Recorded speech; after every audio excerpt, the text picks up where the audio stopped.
हाय, मी सुविधा. Good morning. आम्ही दोघं ऑफिसला जायला रेडी झालो आणि स्वर्णी स्कूलला जायला रेडी झाली.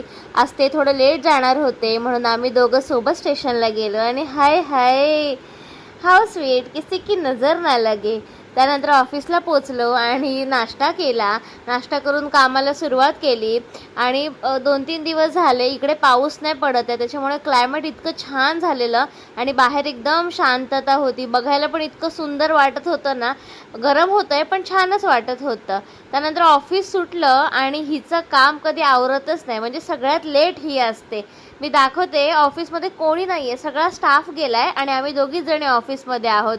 आणि आता हिला लेट झाला निघायला, आता पुन्हा धावत पळत आम्हाला स्टेशनला जावं लागणार ट्रेन पकडायला. त्यानंतर ऑफिसवरनं घरी जाताना ताईकडे गेली, कारण का आई बाबा त्या दिवशी आले होते, तर ते इथूनच पंढरपूरला गेले होते. तर पंढरपूरचा त्यांनी प्रसाद आणि खाऊ अगरबत्ती वगैरे सगळं घेऊन आले होते. तर आई म्हणाली जाता जाता ताईकडे घेऊन जा, तिकडे देऊन आली आहे मी. म्हणून मी ताईकडे गेली आणि बाहेरूनच प्रसाद घेतला, यांना बाय केलं आणि घरी आली.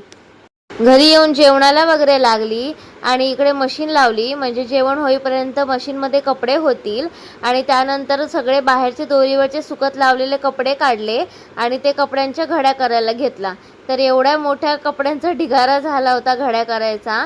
ते कपड्यांच्या घड्या केल्या आणि स्वर्णी इकडे राखी काढते, कारण का राखी रक्षाबंधन आहे म्हणून ॲक्टिव्हिटी आहे स्कूलमध्ये. त्यानंतर बाबांनी पंढरपूरवरनं आणलेलं ड्रॅगन फ्रूट कापलं, जे की स्वर्णीचं फेवरेट फ्रूट आहे. मग ते मी पण थोडं खाल्लं आणि मस्त होतं, रेड रेड होतं. आणि असा होता माझा आजचा दिवस. बाय.